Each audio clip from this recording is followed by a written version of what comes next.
Welcome to The Real Wine Show, where a game show meets a talk show, all wrapped up in a podcast that's totally obsessed with wine culture. I'm Chad. And I'm Christy. And we're here to do our part to engage the wine community both locally and globally, and to have a ton of fun along the way. Our first segment is Spot the Corker, where we'll be reading some wild and possibly made-up news stories, and it's up to our panelists to figure out if they're true or totally corked. Next up is our second segment, the emotive blind tasting.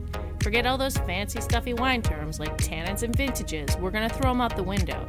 Instead, we're diving into how wine really makes you feel. Does it spark a memory or perhaps remind you of a song that takes you back? Whatever it is, we want to hear all about it. You won't want to miss the fun, so let's go ahead and dive in. Let's go. And say, okay. Well, we've got a great panel here today, folks.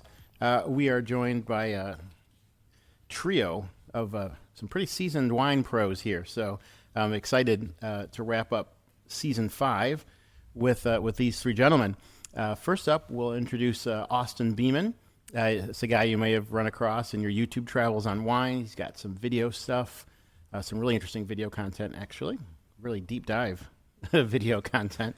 And you're just an all-around wine professional. Is that right, Austin? Well, yeah, thank you very much. I'm really happy to be here. Yeah, thank you.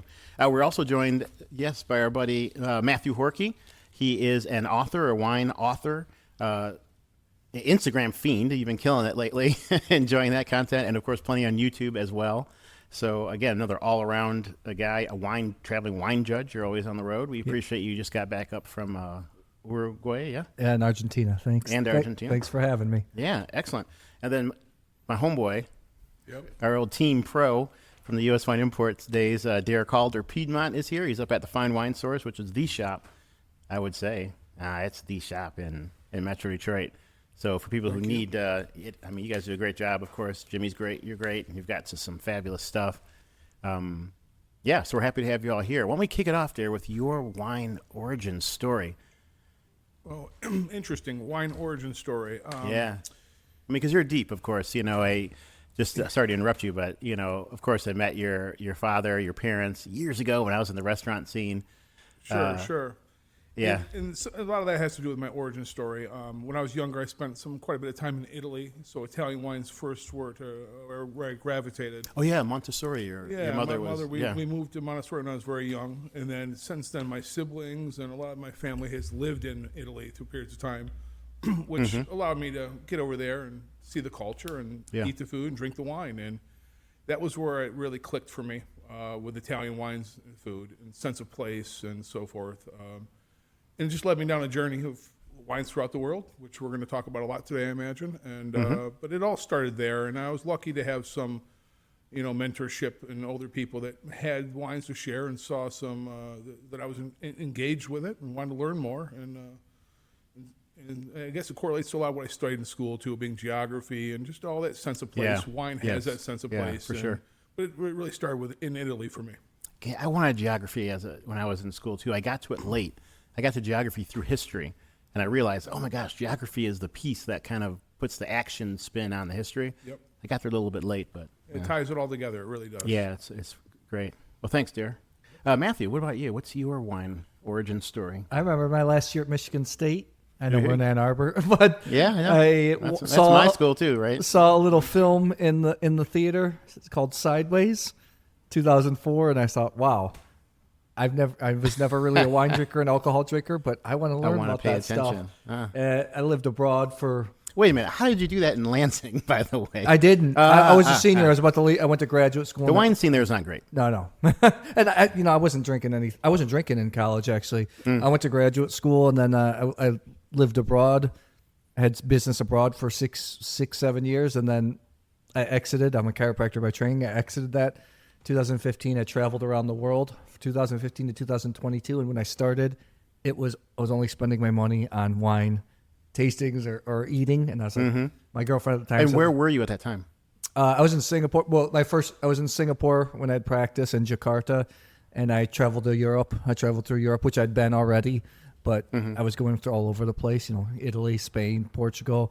By the time I got to Turkey, Georgia, Armenia, there was not a lot of English information at the time on those wine regions.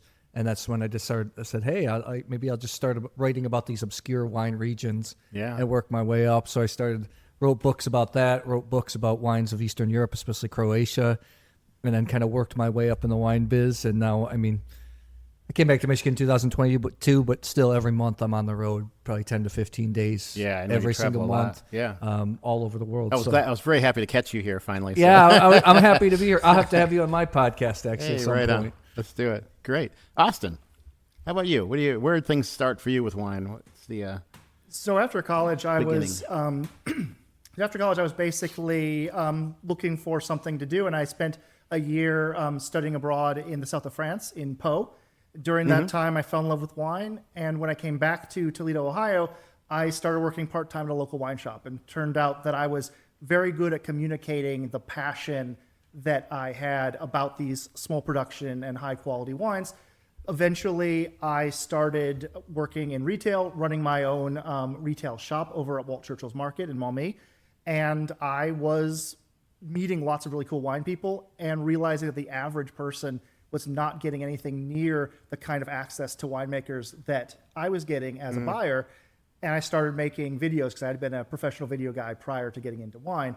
Oh, okay. After about a decade of doing that, I did the Wine and Spirits Global MBA at Kidd Business School in Bordeaux, and went out to California, worked for Bonnie Doon, worked for a distributor, an importer in Ohio, and then about a year ago, I decided that I wanted to spend more time in wine country, and I quit my job and have been. This was a year ago, you're saying? About a year and a half ago. Okay. And spent a lot of time traveling to wine country and visiting wineries, and continuing to make the videos that I had started making in 2004 for the internet, and building up a body of content that I am editing as well. Have you run through the Michigan wine country yet?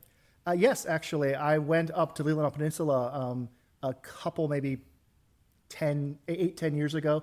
I really love the wines of Mauby. I think they're some of the best sparkling wine in the country.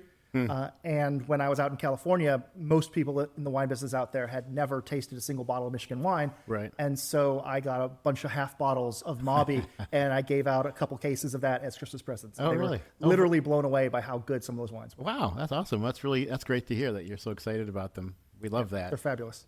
We're going to bestow upon you here today an official, honorary Michigan citizenship here. Well, You're Toledo, welcome. Ohio is so close. We're basically on the border with you guys. Yeah, I was talking with a friend of yours, Adam Mahler. Absolutely. Yeah, and he said, "Oh yeah, Toledo, we're so close. We don't know if we're like Michigan or Ohio." I'm like, "Guy, that's Ohio." But If the history had been a little different, as we part of Michigan. yes, that's right. Yeah. Well, we're glad it all worked out and that we're all here today. So we'll get things kicked off with our first, the format, of course. We have our true false news thing. So we ask you, I'll read you the stories and ask you each in turn if you think it's true or a bunch of malarkey.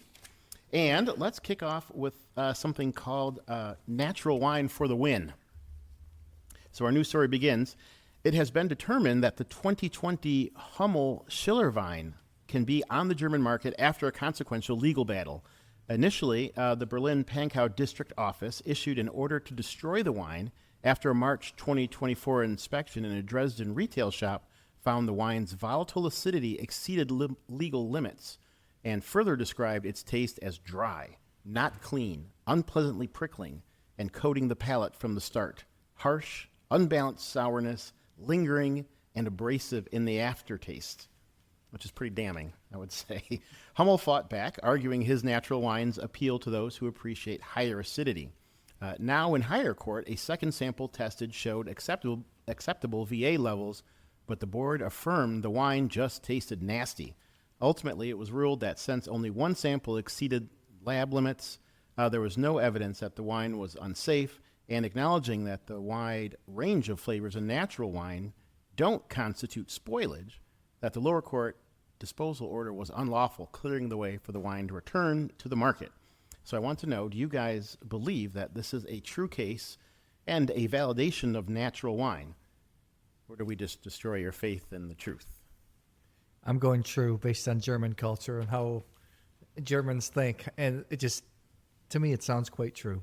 Okay, yeah, Hummel Schillerwein. Yeah, I think it sounds believable for the way in which Germans regulate, and EU in general, but Germany in particular. And I have an interesting sort of take on the way in which there's this conflict in natural wine between things that are technically flaws, especially if you hold to sort of the way like the Court of Master Sommeliers interprets them, and what a younger generation of wine drinkers is getting excited about. I compare it a lot to jazz in the sense of when jazz came out, people were talking so much about how jazz was playing the instruments badly. Like if you read a lot of the things about why jazz sucks, they're like because they're not doing the instruments in the correct way. Yes. And so when you look at Brett or VA, technically those are flaws, but they're flaws in the same way that jazz is flaws, right? And therefore we can still love them and enjoy them. And in fact, yes, a lot of natural wine will have some of those things, but still be incredibly delicious and interesting. Yeah. Okay. So you're 100% on it. True. All right. Where are you going to go, Dair? Yeah, I tend to agree also for the same point that these gentlemen have made, that if anyone's going to quantify a flaw of wine, it would be the Germans. I'd agree. And I'm not sure how to necessarily quantify that empirically, but I'll go true just to make it easy here. No, it's a shrewd decision. It is a true story. Hummel, it's actually a Hungarian winery, but apparently Schiller is Schiller is a deep rosé. It's a style of wine. The Schiller wine. Yeah. Okay. Schiller wine. Okay. Yeah. So it wound up that although the wine got pulled from the shelves initially, it was just an interesting part of the story that I thought was might sow some doubt, was that they were testing samples that were already at retail, which I thought was fascinating. That is weird. Horst Hummel.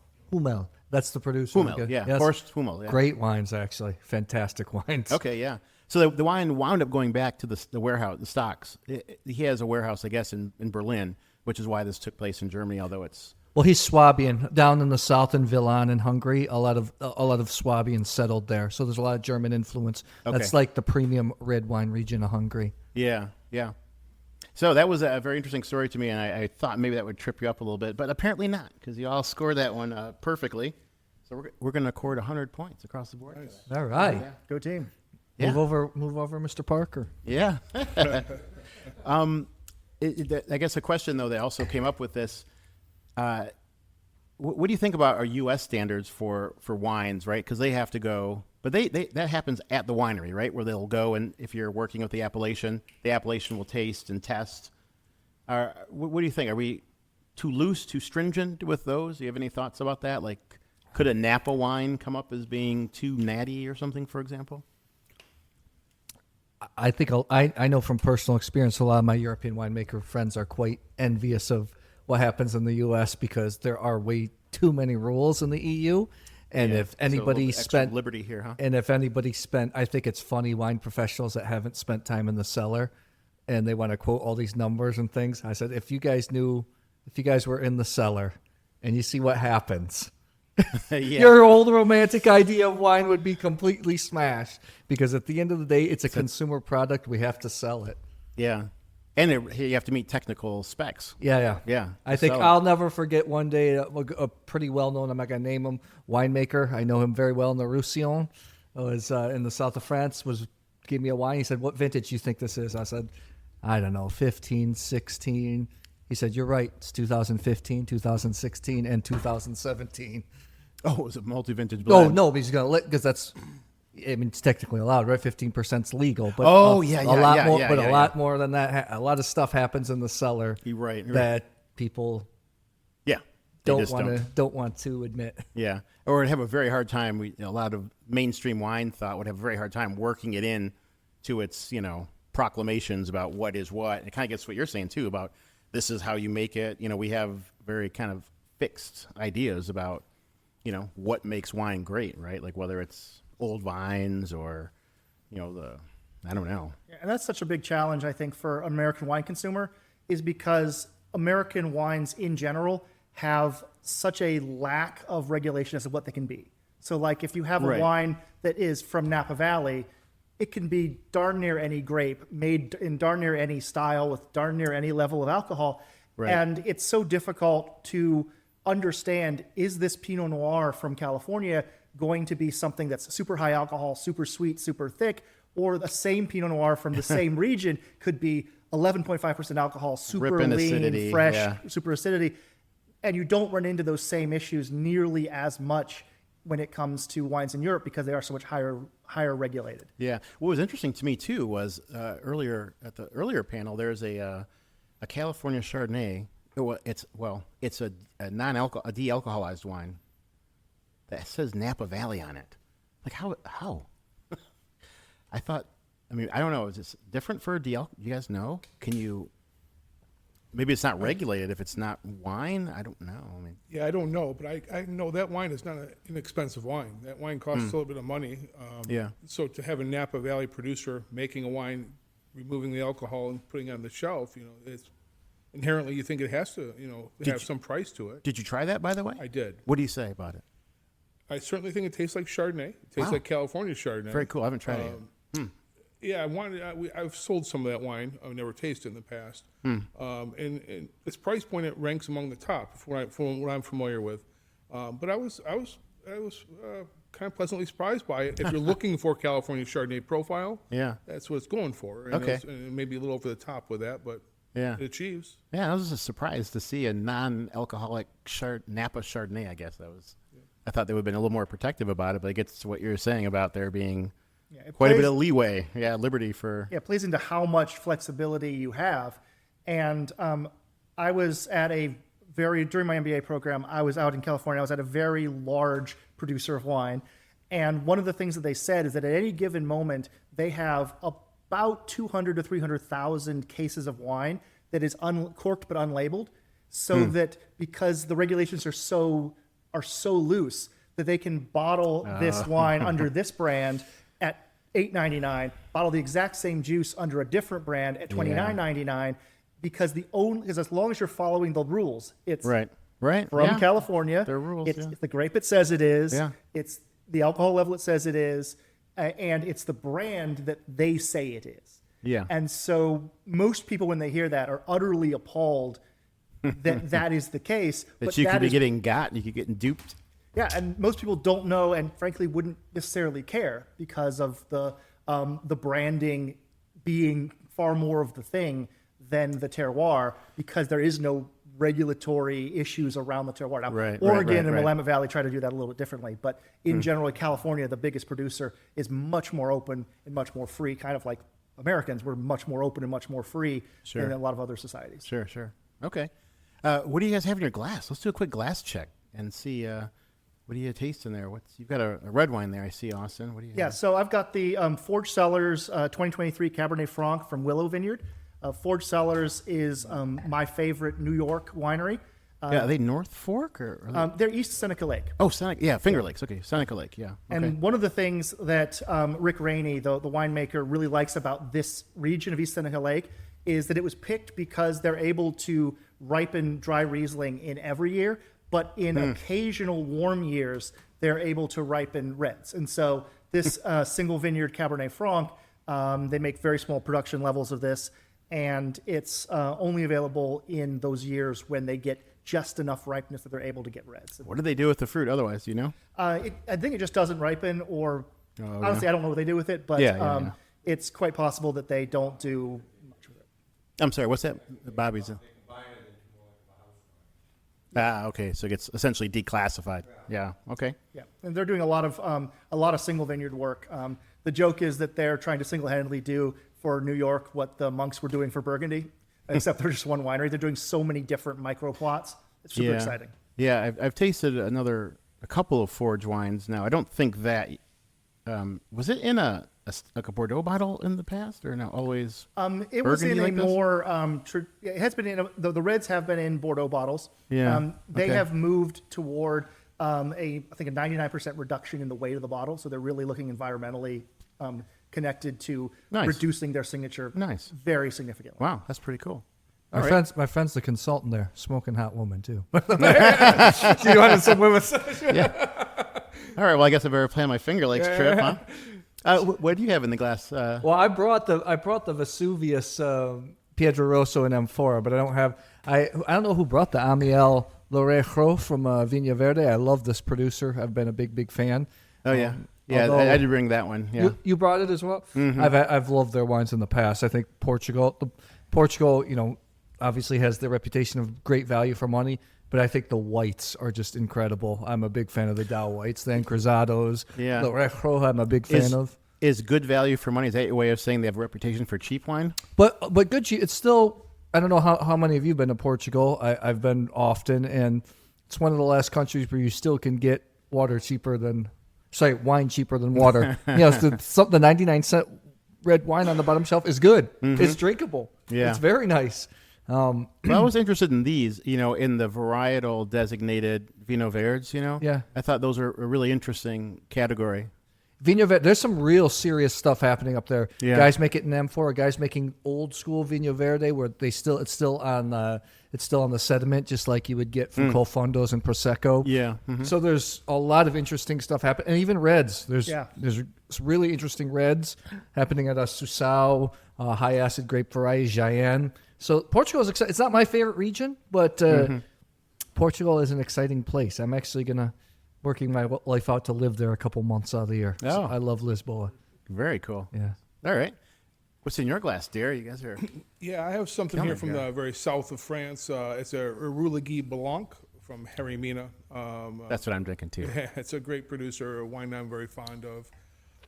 So we're talking about Gros Manseng, Petit Corbu, and Petit Manseng here. It's the winemaker and owner is Jean-Claude Barrouet, or Jean-Paul Barrouet, excuse me, I believe. I think P. Yeah, Jean-Paul. But anyhow, this is where he's from. He was a Bordeaux winemaker for many, many years, came back, and Harry Mina in Basque loosely translates to homesick. And as he came back here, he's making a wonderful Cab Franc, and this is his traditional white. But a wine with some weight and viscosity, but yet great acidity, great energy, and The fruit. cut is terrific. Yeah, I mean, it's just lip-smackingly savory. Thanks for bringing this up because Southwest France, there's some exciting wines there, but it's not commonplace. It's not like you're going and picking one up off every day off the shelf. Yeah, there's so much amazing wine there, and that literally has such an important place in my heart because those were the wines that I fell in love with. And if I had never tasted Irugi and Jurançon, I would not be in the wine business. Really? That's crazy. these wines changed the path of my life permanently.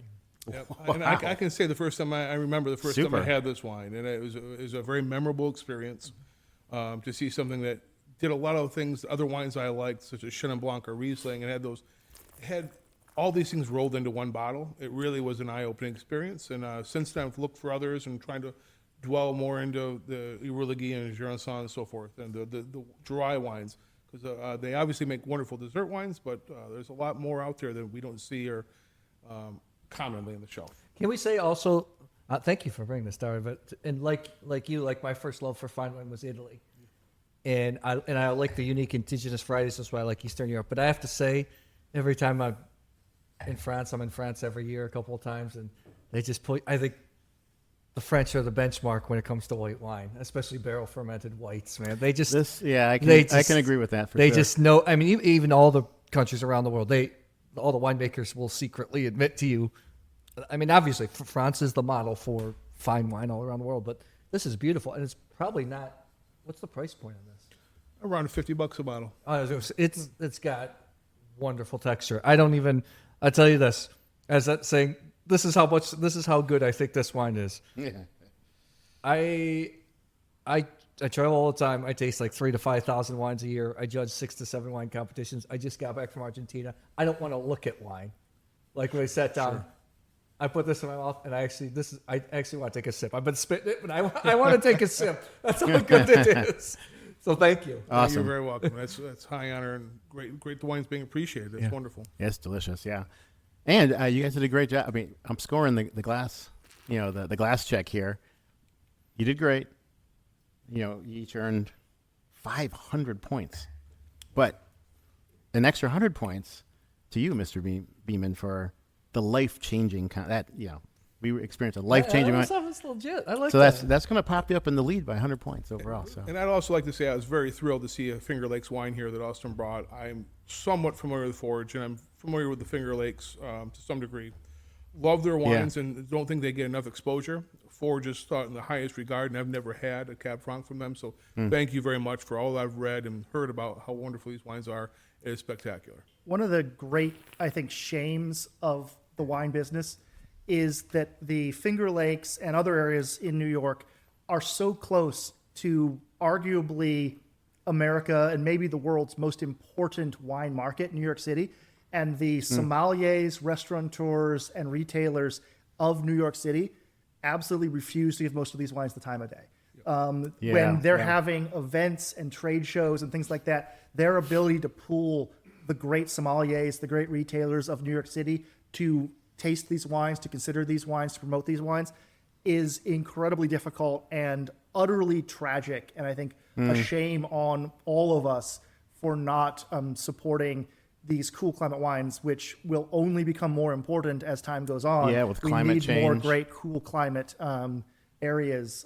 So Yeah. that's sad but true. Well, being our own Michigan, being our own winemaking powerhouse, we have very little sympathy for the Finger Lakes. So New York can suck it. I'm kidding. We support each other. This is great. You're absolutely right. Check your regional stats. Your New York subscribers just went. Yeah, right. I just shot myself on the foot. It is funny about these cool. I just got back from Ontario, from Niagara, and there's just some really kick-ass stuff coming out of Niagara. Even the dry wines. It's like really close by the Finger Lakes, and when I was there, I was like, man, I kind of feel.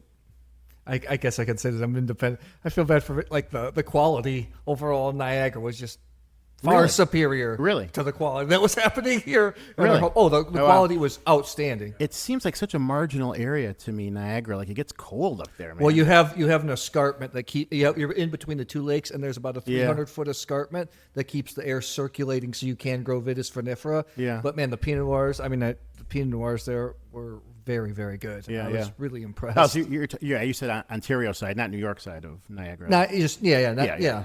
Okay, cool. Well, I got another a news story here for you. So let's try this one out and see where you come down on this story. That's called Ex Tenebris Veritas. Any Latin people? Ex Tenebris Veritas. No? Something. It's opportunity. Something truth. Something truth. I don't know. Ex Tenebris. So out of darkness, truth. Yeah. So. The Sommelier Union of Germany is offering a blind tasting in a completely dark black box at Provine 25 here, which just wrapped up. Participants in the 30-minute seminar sit in near total darkness, excluding all factors that might influence perception during the tasting. So wine color, the labels, but also the reactions of other participants cannot be known in this situation, thereby heightening the remaining senses and focusing perception solely on the taste, aroma, and texture of the wine. This creates a new objectivity in the assessment, and additionally, because the participants aren't identifiable in the dark, comments about the wine can be made without fear or intimidation. For professionals and wine enthusiasts alike, it's an experience not to be missed, and also offers new opportunities for wine lovers with Tourette's. I guess because you can just freak out and nobody knows who it was. Question to you people, was the black box really a thing at Provine this year, or is this just a setup for a bad mashup of drops of God, crossed with Saul? So I have done this before in Slovakia, of all places, which is an interesting experience. However, I have to say, since a lot of my friends on social media are fellow wine writers and wine media, I saw no posting about this, so I'm going to say false. Okay. We got a false from Matthew on that one. Yeah, it seems like a pretty logical idea. It seems like a very believable story as phrased. I have no way to discern either way, so I'll just say true on this one. Okay. True from Dair. Austin, what do you say about the I kind of black like box the at idea. Provine from the Sommelier Union? All right, Austin, where are you falling on this story about the black box? So I kind of like the idea. I was in a restaurant in Paris where they change the color of the lights over your table multiple times during each wine pairing so that you have different tastes, and you can literally see how the wine tastes differently based on what color light is shining on your plate at that moment. So I like that idea. Again, I agree with Matt in the sense of read a lot of stuff online about wine. I have a lot of friends in the industry who were at Provine, and I didn't hear anything about this, and I think you probably would have had influencers and people posting content about this if this had happened, so I'm going to go with false. Okay, that's a false and one true. which is going to give Dair the win on this one. This is a true story. Yeah, I got this off the Provine, one of their news, their news release things. But I was the same way. I went looking for information because I'm like, this must be hot. People would love this, right? And I could find nothing. I was doing, I looked on the internet and I was looking on Instagram to see if anybody had posted anything, and I didn't see anything either. So I'm surprised. It just wrapped up this weekend, right? Like, right now, was it? Yeah. Yes, it was just a couple days ago. Yeah. So I'm surprised not to have seen anything on it. It's pretty hard to take a selfie in total darkness. Yeah, I guess there wouldn't be much on Instagram. Just, you're not getting the clicks or the likes for. Some sommelier sitting there tasting wine and suddenly flash, flash, flash. You see everything. Oh, it's right. A good call not to fall for. There we go. I just want to be contrary, but it's again going back to it makes sense. If anyone's going to do it, it's the Germans, right? I mean, I don't mean that in a negative way. Right. I just mean that that makes sense to me. Yeah. So where do you guys come down on blind tasting? Because the thing for me about it, I'm like, okay, it sounds exciting to me. I think it's be something to be fun to do. What about blind tasting? Like, how important is blind tasting for you guys? Where does it, Oh man, I'm talking about both personally and then just in the general context. I'm really curious about like personally, like how important is it? This is Austin. Yeah. This is something that is definitely one of my most controversial opinions. This is the one that'll get all the hate mail coming in, and that is that I forget who said this quote, but I 100% believe it that that blind tasting is to wine drinking what strip poker is to love. Okay. It's a fun game, but it absolutely misses the whole point of the exercise. When you separate the culture, the history, the people, the context from wine, I believe you ruin what wine is about. That the purpose of wine is this communion of place, this communion of taste, of culture, of history. Mm-hmm. The only argument is, in my opinion, for this is in certain situations where you are having to try to find certain characteristics either for a game or when you cannot trust yourself to make an objective examination.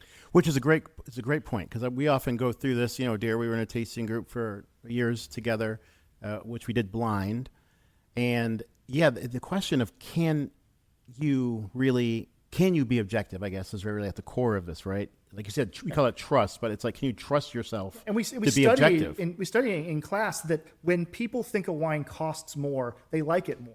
And some people use that's a gotcha. But no, why would we want them to like it less? Right?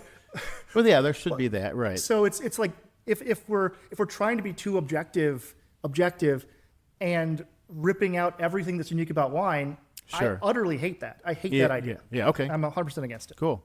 Matthew, Dair? It's an interesting. We could go pros and cons. I know from my YouTube channel, most of the videos are blind tasting. Yes, because it keeps people engaged because there's struggle, there's conflict, there's a peak, there's a story arc when you actually unveil the wine. Yes. I also judge about 6 to 7 international competitions a year. I do Mundus Vini, I do Concours Mondial, which is all blind, but I do like how they have it's organized by either variety or region. That's why I think it's most helpful. And my count, I can see points to both sides. I love I got into wine because of the metaphysics and the history. One thing I would maybe counter with Austin, or not just Austin, the wine business in general, is wine is one of the only products. We have to remember this is an open market. This is a commercial product, and people want the best value for money that's in the glass. Usually, they want to. And in the wine business, we get stuck into telling people what they should like or what they should want to drink, or we try to sell something that maybe they don't like. Or at the end, you're simply excited about that. We're exactly at the end of the day, like most products, it's an open market. People are going to buy what they want or whatever their value system is, it be it the best price possible, or if it gives them the best image or it makes them feel the best about themselves. So I think wine is a funny business. It's a pretty archaic business. Yeah. As we all know, it's a pretty, it's based solely on relationships. It's just a funny place. I know, Dair, I don't know if you... Yeah, no, I agree with everything. I agree with what both Austin and Matthew are saying.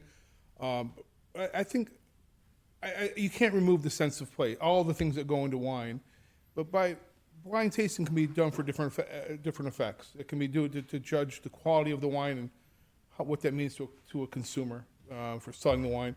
But also to yourself, drinking blind is an exercise that really, I think, enhances your own palate and your own judgment and your own misconceptions of wine, and it just sharpens your skills. It sharpens. I mean, I think if you, whatever it be, take some Sangiovese and taste them blind.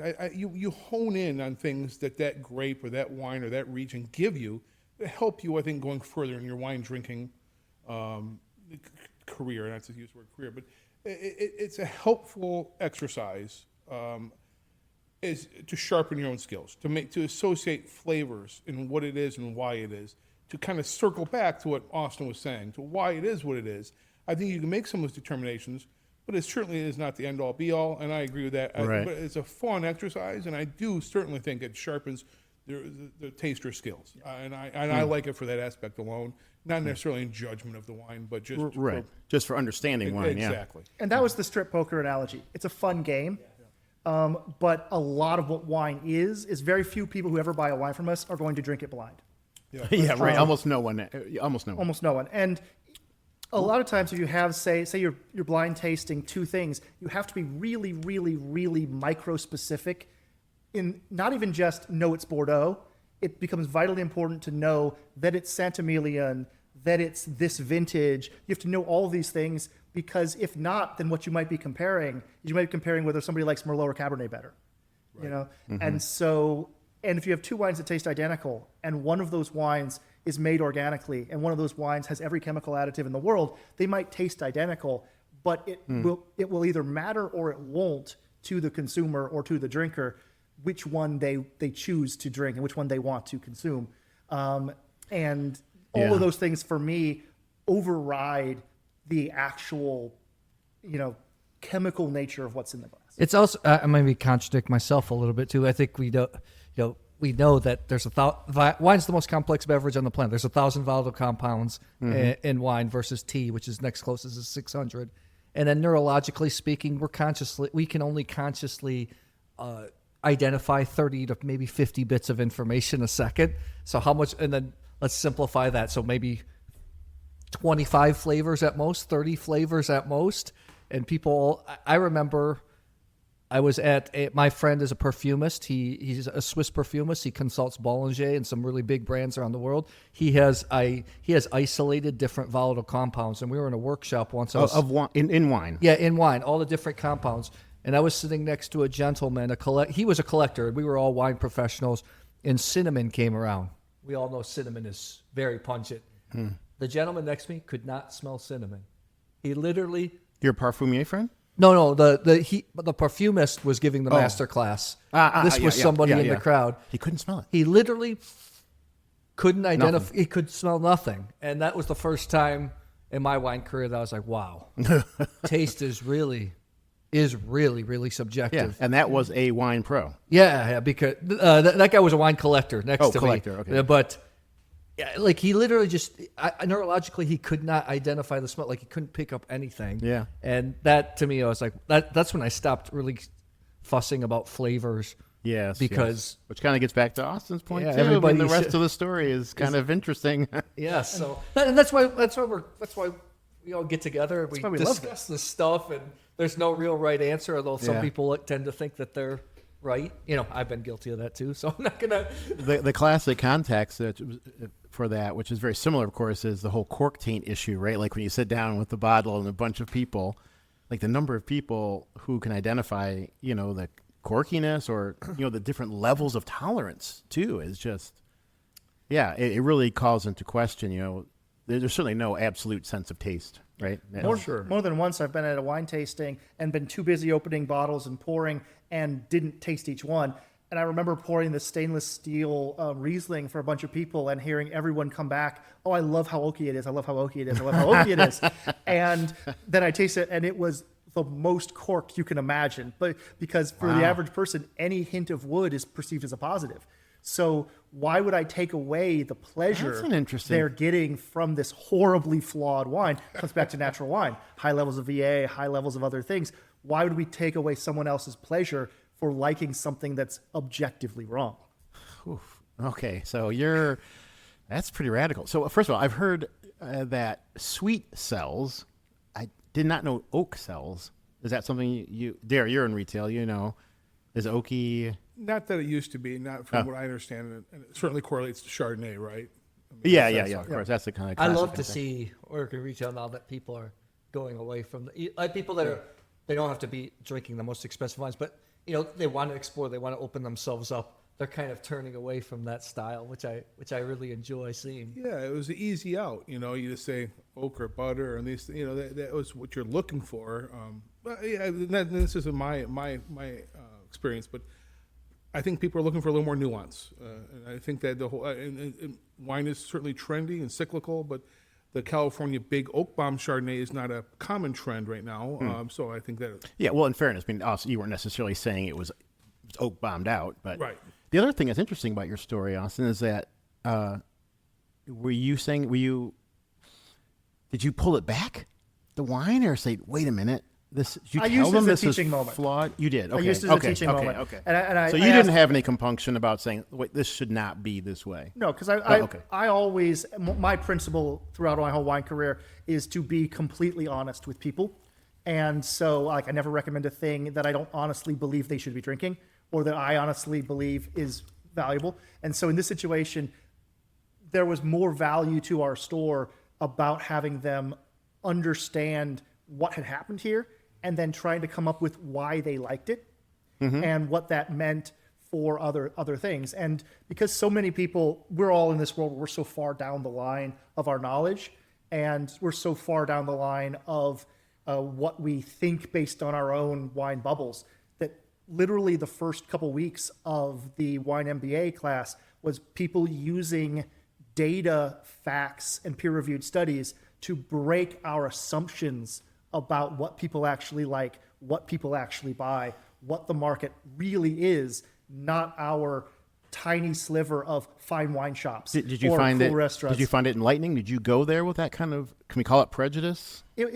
My perception of what people wanted was not at all, and specifically in terms of loyalty and how loyal people were to brands and how loyal people were to styles. Breaking that and having that knowledge about what the market actually looks like. For example, if you buy more than 4 bottles of wine per year in the United States, you are the 1% of the 1% in terms of serious wine purchasers. How many you said per year? More than 4 bottles. 4 bottles per year Really? puts you into elite status. You are one of the most dedicated wine consumers if you are buying more than 4 bottles a year. Okay, guys. Only 1 in 4 Americans who ever spend more than $20 a bottle at retail. That's only radical. 1 in 4 wine drinkers. Almost, and yet many of us who work in really cool shops or who work in restaurants. Yeah. That's not our world at all. Is there a name for people like us? I mean, because apparently, Crazy. yeah. Going back to Austin's point, the best social experiment is when we with a bunch of wine geeks and there is a corked bottle and everybody looks around and somebody that Who's thinks gonna they say messed it up is like, first? oh, I should have said it, or or I'm not very sensitive. Like you get all some people are like, or some people are humble, like I just didn't pick it out. I mean, Yeah. you have to be really present to taste. Like it takes a lot of mental energy. I know when I do, when I'm doing competitions every day, it's 50 to 100 wines, usually in the morning and after. You're exhausted afterwards. Sure, absolutely. So there should be no embarrassment if you miss out on some TCA once in a while, because how often are you that present? But I love seeing that when there's a corked bottle and just seeing how different people react. Or I knew it, or I should have picked it out. Or it's. Well, this is a good opportunity to transition into our next segment, the wine cipher, right? Which is the point in the show where I will read a tasting note and give you some options to decide which wine is it. Okay, I'll give you 4 options. Read the tasting note. These are published tasting notes. I say published. They're tasting notes. They're to be found on the internet if you're trolling the web. Let's start with this one. I think it's kind of interesting because it seems at first blush to be pretty straightforward, and maybe it is. We'll see what you guys think about it. The note reads, classic nuances suffuse the nose of acacia blossom, hazelnut, discrete spice elements, and a plethora of white-fleshed fruit scents. The rich, that's an old guy thing. Yeah, anybody know the movie? There's a plethora of Blazing Amigos. Blazing Oh, Saddles. Blazing Oh, Saddles, okay. Oh, Three Amigos are also funny. Dair, I'm gonna give you an extra 50-point bonus for that. Here we go. Cipher Dair. Where is he? 50 points. There we go. Excellent. Okay. Continuing the note. A plethora of white-fleshed fruit scents. The rich, generous, and sappy flavors are also opulent, while there is a sufficiently firm acid spine supporting the finish to maintain the balance. Like a number of wines in the range, a few years of keeping should help add to depth. So classic nuances suffuse a nose of acacia blossom, hazelnut, discrete spice elements, and a plethora of white-fleshed fruits.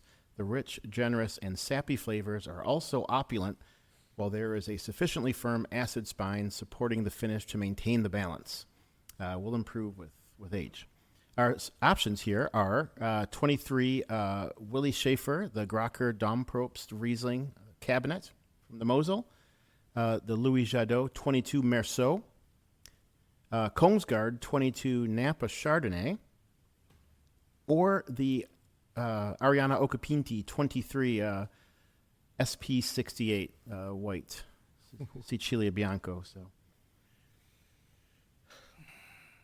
yeah, acacia blossom. First of all, hazelnut. before I answer, I'll let Austin answer first. I'm glad you read that. I'm glad you read that twice because the first time my eyes completely glazed over and I'm like, oh, that's what it's like to be like a normal wine person. Yeah, right. You hear one speak.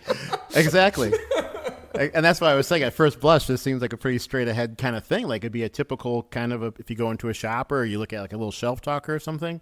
This is the kind of, I don't want to say drivel, but it's the kind of analytic, I guess, tasting notes you might get. So, yeah, I agree. I think it's boring. Just to be frank, I think they're boring notes. But so anyway, you got elected by All right, so I've by been Mr. Horkey. voluntold. Dr. Horkey threw you under the bus. All right, so everything that was in my head when you were saying that was none of those four. So that shows you just how bad I am at blind tasting notes as well. just- So yeah. I agree totally, though. I wouldn't guess I was going like Viognier from the Roussillon or something. Acacia which blossom, hazelnut. Yeah, which kind of makes me. Discreet spice. Let's go with the Kongsgaard California Chard. Napa Chard from Kongsgaard. Okay. Yep. And let's see here. I was going to follow. Dair, I was going to say Kongsgaard too for the fact that it is an exotic California Chardonnay. It does have some nuance that would lead to those tasting notes. Pretty affordable too, right? Not particularly, but I was also thinking more in the lines of Chenin or things like that, or even some Spanish stuff. But going against a Merceau or the Riesling and so forth, the Kongsgaard makes the most sense for the exact notes. I'm going to be the odd man out. When you first did the fruit at first, I kind of thought Riesling, so I'm going to go with Riesling.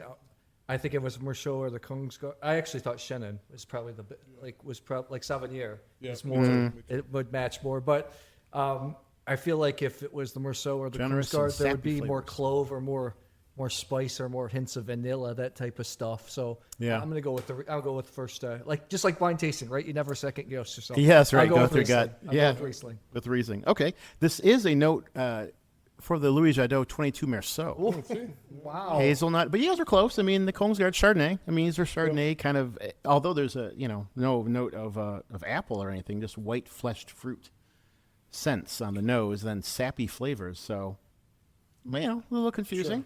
But, That makes sense. that's how they go. Sure. That was the whole point of our previous discussion, right? Is that this perception is a thing. So, but And if we're so far off, imagine being in a store buying your fourth bottle of the year, reading that tasting note, trying to figure out what the heck this is going to be. I mean, that's why Yeah. you see scores are still so important. Doesn't matter who they're from. Scores are still important. Ask James Suckling. and speaking of scores, that puts Dair up in front with a 750. Wow. Yeah. I don't even know You're all in the chase. I don't know how the scoring Seven. system works. It but I'm doesn't. impressed there. Yeah, it doesn't work. It's just a thing that happens. It's not. It doesn't work. Let's hit that one more time. We're at 48 Actually, minutes. it's so funny. You said they're teasing Suckling. I've met him several times. He's actually a really nice guy. And I think a lot of Oh, people. sure. I think a lot of people are just jealous as heck because Yeah, because he lives an a lifestyle. awesome life. He lives a And lifestyle. he makes. I mean, I know how much those producers have to pay at the booth. So to be at his tasting events, he makes a lot of money. Yeah, so. yeah, but not even to pick on him. Yeah. He's just one of the more. He's made a resurgence or a resurgence to, he's quoted more often, and I think it's quite clear that the higher score you give, the more quoted you are, the more famous you are, and I think you see it with Stephen Tan or whomever they be. There's a lot of the scores just keep getting higher, and it's an injustice to the wine or to the consumer. That's interesting. So for somebody who doesn't use the 100-point scale, are they putting themselves at a disadvantage? Would you say, like if you're trying to use like Jansen, like yeah, I think a 20-point? I think it's all the 100-point scale now, and everything gets 90. And it's also absurd. For instance, there's a Portuguese wine in the wine shop I work in now. They got a 97 or 96 from Decanter, who I do respect quite a bit, and it's a panel of tasters. It's a British group, but I respect Decanter as much as anybody. So this wine has a 96 or 97 points, and it's less than $15 retail. How are you comparing that against First Growths or Burgundies? I mean, you have 4 points of margin to 100. You have to measure these wines amongst their peers, amongst a region, or amongst. There has to be a themed score. Wine Spectator used to say that. Yeah. Like Wine Spectator used to say that this was for its category. Right. So a 94 from Pauillac is not a 94 from Burgundy, Borja or in Spain. So like that's how you can get something to be 97 points, $8.99 Spanish Grenache, and 94 points First Growth Bordeaux, and almost no one on the planet would think those are exactly the same quality, except again your average consumer. Which raises to their point, that's a big problem. It is a big problem. Actually, Decanters doesn't taste by panel anymore. They go by individual writers, and I think they are worse than Suckling. They score really high. I know a lot of people. I know the editor-in-chief from America, personally. This is Decanter, you're saying? Yeah, the magazine. I find it funny, when I'm traveling all the time, and I like Italy, the exotic places of Italy. But I'm in some places in like Puglia or Marche, and they have these old plaques up of Wine Spectator scores of like 83, 84. And I have friends, this is like, like magazine printings from the 80s and 90s. And I have friends that worked at the winery and said, I remember when we got an 83-point score in Wine Spectator, and we threw a huge party because the wine went off the shelf back then because that was a good score, right? I mean, in school, there's a lot of people to be happy with a B average. Right, for real. Yeah. And yet today, any of us who work in the industry know this, is I was talking to a winery, they make about 40,000 cases, and when they get a 90-point score, they sell out in a week. When they get an 89, they don't sell out in a year. And And it's heartbreaking, to be honest. It is. I think in Spectator, and don't hold me to the exact number, but it was something like 40 to 45% of all the things reviewed by Spectator scored 90 points or higher, so that a 89 isn't an 89. An 89 is a 60. Right? Because you're in the bottom 60% of what they review. Right. Well, you get $50 just for showing up. 50 points. 50 points just for being on the table. Well, actually now you get 85 usually for showing up on the Granted, wines are. I haven't been in the industry as long as you, Dair. I like to hear old stories, and I read a lot. But I even seen my short time in the industry, 10 years. The quality of wine just is shot through the roof. And I can imagine, in Italy, most of it was backwater. Oh, for sure. Yeah, like 20, 30 years ago, right? Spain and Portugal, even more so. Yeah, so but I was talking, very interesting. Well, this go along with Austin. So one of my friends, Bob Polinsky, is a master of wine. He's actually from Michigan. He's on YouTube. Actually has a YouTube channel as well. And I had a discussion. He said, if I was actually scoring wine professionally, he's like, the most common number I would come up with is 89.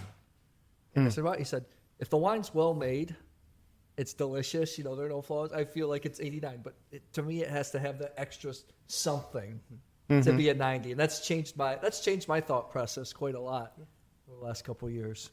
But it is like 89's not good. Yeah, it doesn't. It's a death mark. It doesn't move the needle. And I remember, like, when you meet a lot of people who are traveling around who are like salespeople, they're like, "Hey, this got a 92 from Wine Spectator, which is the equivalent to 103 from Suckling."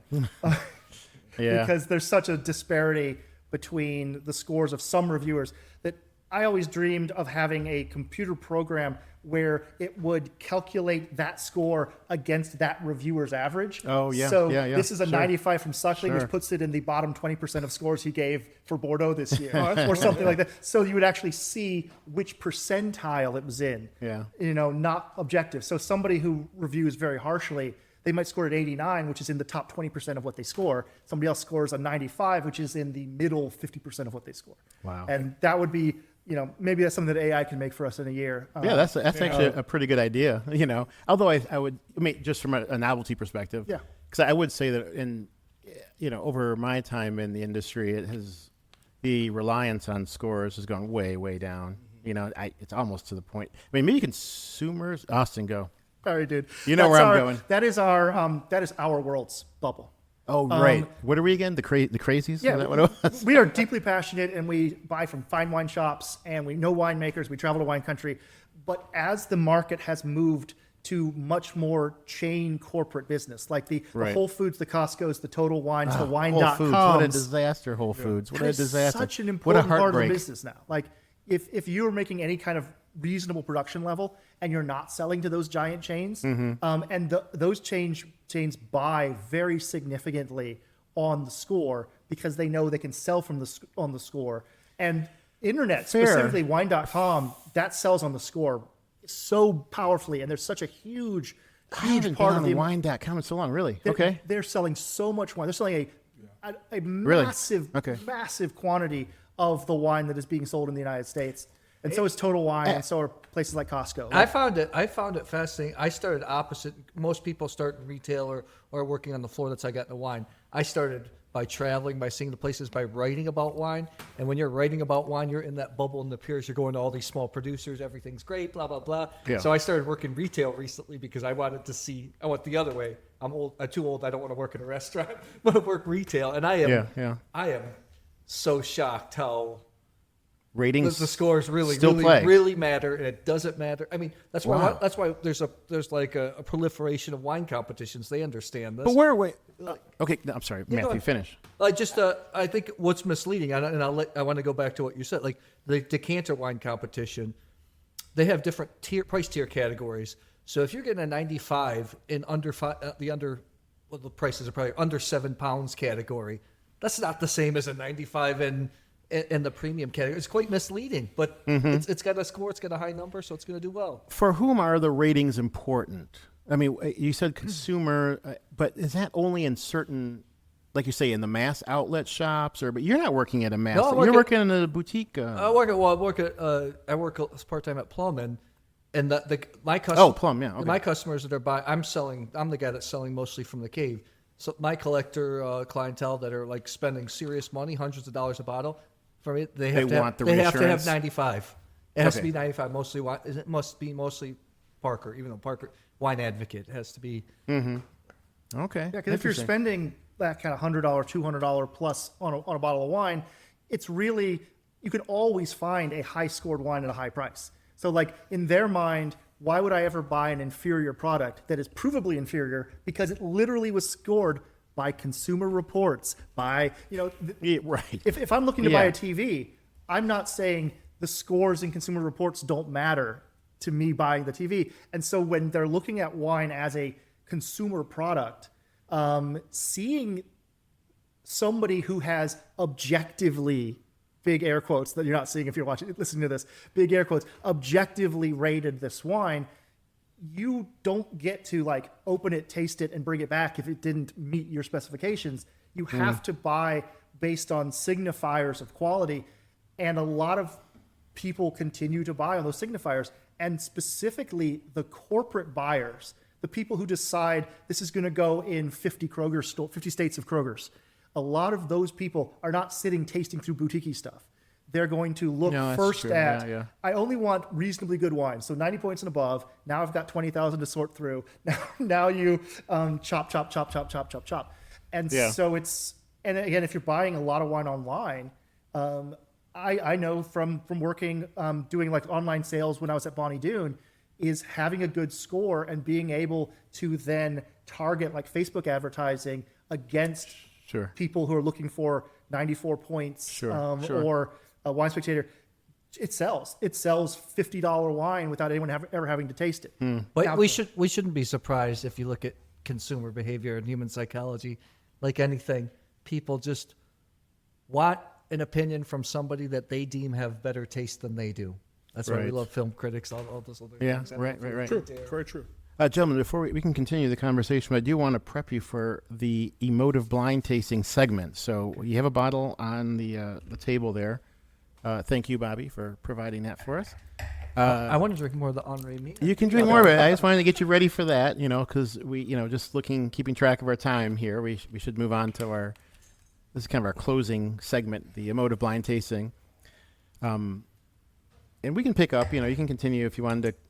I don't know. For example, Plum Market used to keep shelf talkers all the time. We always do. Are they still there? It's super important in every vintage. They're still on the shelf? And it got to be Really? updated. Like it's really. Oh yeah, right. They stick in the thing. And now. we That's have right, to that's be. right. They I saw have to that be today. updated because of the scores. Of course, yeah. Okay, so that's still a big thing. It's huge. All That's right. my big Costco criticism. Is you can walk in any Costco and they'll keep the shelf tucker up for as long as they can, years and vintages later. Yeah. Yeah.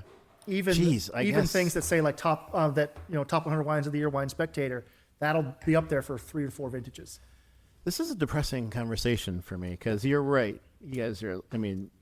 Call me crazy. I guess call me the half of the 1% or whatever. It's I just don't even. But I have the privilege of tasting, and I'm quite confident in what I know, right? So, if I taste the wine, I think, well, this to me is really good, and I don't really worry about what anybody else says about it, And I'll try stuff just out of curiosity. But yeah, I guess that's just a rarity. So I mean, we're the people going to art galleries, and the most people are watching Marvel movies. yeah, Right? It's the same thing. Nothing wrong with the And- MCU and though. both are great. both are great, but they're wildly different. Yes, they're wildly And, different for sure. If you spend all your time in the art gallery, you can often have a very different perception of what the average person is experiencing. Yeah, That was the conversation I was having about just we had to have that broken from us in order to be at the MBA beneficial. program, yeah. So like what I try to do, and I think a lot of us try to do, is to bring these quality business skills and clear mind to helping these little guys sell and compete. It doesn't help any of them if we don't acknowledge what the market actually looks like. Yeah. Okay. The glass, the glass. In your glass, you have, I see you've all poured the blind wine. This is our emotive blind tasting segment. So what we ask you to do here is not describe the wine's characteristics, right, in the traditional ways. None of the hazel. medium plus acidity. Yeah, none of that. Yeah, demerits if you go there. What we're looking for here is your emotional response to the wine. Like how it makes you feel, or perhaps whether or not it evokes a memory for you, something like that.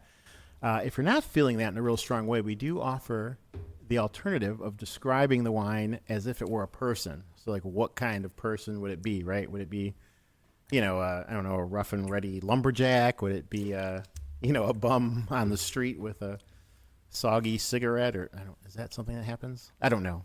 But you know what I'm saying. You could describe it as a person and give it those kind of characteristics. We get with something else, too. I think it was Chris Hunter in a recent episode was saying if you want to get into the zodiac and talk about its sign, you could go there, too. So This is definitely an Aquarian woman. It's yeah. So I'll tell while you're assessing that very quickly. I'll just tell our listeners we're looking at it's a white wine. Just quite frankly, it's a white wine. It's kind of medium yellow, but that's the point from which we'll be proceeding. So, do any of you guys are having an emotional response to this and want to give us your I feelings? definitely so Matthew, yeah. Before my wine career started, after I finished graduate school, I bought a one-way ticket. I traveled around the world until my money ran out. I ended up in Southeast Asia. That's where I built business. That's pretty gutsy, man. Yeah, it was. We're gonna have to hear more about that story. Yeah, I don't have a shortage of stories for my age. Next time. But in Southeast Asia, not only the markets, a lot of things are done outside, food, everything. And something that's really big is fruit stands, which I love. And this reminds me sitting outside. I went to a specific fruit market. They have durian, the stuff that smells like smells like feet, passion fruit, all this other stuff. But I would always bring people when they'd come visit to some of these stands, and we just order a bunch of fruit and they'd slice it and we eat it there, just like everything. You have all the dusty and all this crazy, all the stinkiness of the world how around Asia's you. quite polluted. But then you have like these real pure electric flavors, and this just reminds me of eating passion fruit, sitting at a dusty table with all this stuff going on, like we got stuff going on right now, but yet there's this pure spine of just beautiful citrus electricity. That's my motive. Yeah, that's definitely a thing. Tasting. You got some getting some dap over there for that. That's cool. That was very nice. Yeah. So the Asian fruit markets. The most except for people that travel, go to an Asian. When you go to Asia and go to a market, that's when you get this wild sensations, things coming at you from every single angle. Yeah. Okay. Dair, Austin, how you guys hit? Dair, go. If I look at this, I love the wildness of this wine, the expression, just how aromatic, how much it jumps out. And if I'm connecting it to a person, it kind of reminds me of that. Do it. Going to like a Phish show and like a hot Phish girl. Some exotic scents, a little bit of body mermaid, musk, or a little body. Maybe musk. some armpit hair has been but not in a dirty way. No. Not in a bad. classy. In that enticing way. Yeah, It's going. Everything's hitting 10 here. Everything's high. It's very expressive. It's very jubilant. Yeah. Not a deadhead though. Somebody from Phish. Yeah. Okay. Younger generation. Wow. Okay. I can totally see that. I can get behind it there. I'm not saying it's dirty or wild. It's pretty hyped up. It's having fun. There's no doubt about it. Because there is some dirtiness on the palate. But there is that A little bit beauty, that shine underneath. They set a bar for you, Austin. Right. So I'm going to go with a person as well. Okay. So cool. when you're backpacking, one of the types of people that you see a lot, especially in Europe, especially in like southern like Riviera, Portugal, you see a lot of people from the UK. Yeah. A lot of Irish, a lot of Scottish, and a lot of British people, and they're often. Specifically, the women are not prepared for the level of sun they're going to get.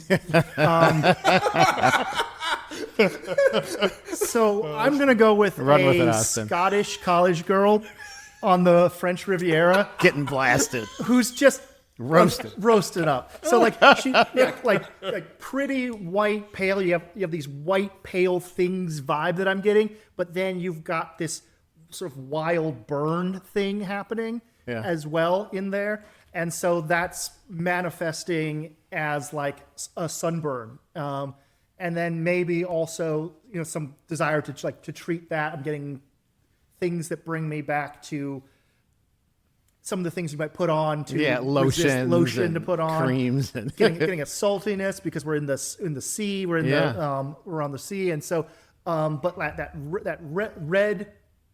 red hair, pale flesh, red burn, and then is sort of what I'm going. You guys are fantastic. I wanted to go with like describing a woman too, but I wanted to keep it classy. You guys regret my story more than wine tasting. It's a beautiful wine. From my seat, not having tasted the wine, from my seat, you've painted a really impressive picture. I mean, what the commonality here is, of course, the scale, the intensity. This is definitely something that's in your face, right? Do any of you want to take a venture as to what it might be? Don't have to. We can just go straight to the unveil, but... I can tell you, it reminds me of a wine I'm familiar with, from Melanie Feaster out of Alsace, which was an Alsatian blend. It really reminds me of that. It's a wine I've had within the last couple of months. Okay. It's definitely white wine. I think it's... I was going with Alsatian, too, because of the richness. Yeah, it has texture. Nice. It has wildness. Because... you have that hint of low sulfurness that comes in, but it's got that texture, like great French whites, just like the one that you brought, just have this wonderful texture. It's almost like German Riesling takes it a bit far because it's really stretched out with the acidity, that tension. There's tension, but it's subtle tension along with mineral and fruit notes. It's a beautiful wine. Cool. Awesome. I like it a lot. I would like more from the nose, to be honest. I think the palate's outstanding. I would like a little more from the nose. But You're saying like 92? I was gonna say, who wants to go? I'm gonna go 88.7. Is it gonna sound? 1,000 points. Is it gonna sound? Nobody's 99 on that, huh? All right, who wants to unveil it? And let's find Dair, out. come on. Dair, give it to us. Tell us Let's see what what this is is. our blind You wine brought it. today. It's that- the Alsatian. No. what is our sweaty Scott girl here? What is it? Yeah, the sunburnt Scottish woman. At the Phish It's a concert, flute. It's a flute. eating raw durian. It is a wine from. Here, I'll let you do it. From Man. It's a Pinot Blanc. It is Alsatian. Nice little wine, 2022. I wonder what the price on this is, because this is a heck of a wine. It is a good wine. Yeah. What's this? Low 30s. Okay, it's a high quality wine. You can tell for sure. Label Cool. says, "Fly Me to the Moon, Pinot Blanc, There you go. Yeah. Generation Terroir, Yeah. from Trois Trois Vignobles. Vignobles de Terre." Yeah. Alsace. Man, yeah, I think it's Good it's call on Man, Alsace. Albert Man. Imported by Martine Wines. Being here back in Ann Arbor, because it's such a Francophile Thank you. town, which I wasn't used to, and people love Alsace here. And it's the region. It's probably one of the. I love white wine more than red, and it's probably a region I'm a little bit less excited about. But now you're starting to feel it. Everybody's love of Alsace around here is Hey. making me more curious. Ann Arbor's not that bad. Ann Arbor's it's a cool place. Ann Arbor's the only thing that keeps me because when I hear a different culture or hear a different language or eat some different food, I'm like, going to Michigan State where I grew up, I hated Ann Yeah, Arbor. But now when I came back, I was like, thank God Ann Arbor's 20 minutes from my house. Yeah, for sure. Ann Arbor's great. Well, that's cool. Guys, this was a tremendous show. It was a lot of fun. I had You fun. guys brought Thank an you. insanely deep amount of insight. So it was a blast. I'm sure our listeners are going to love it, and I really appreciate you taking the time to come out. You could have been on spring break in the Caribbean, you know that, but you guys are here with me, and I love you for it. Cool, gentlemen. Thank you. Thank you. Yeah, we appreciate it. We'll see you soon. Thank yeah? you. Thanks, guys. Thanks.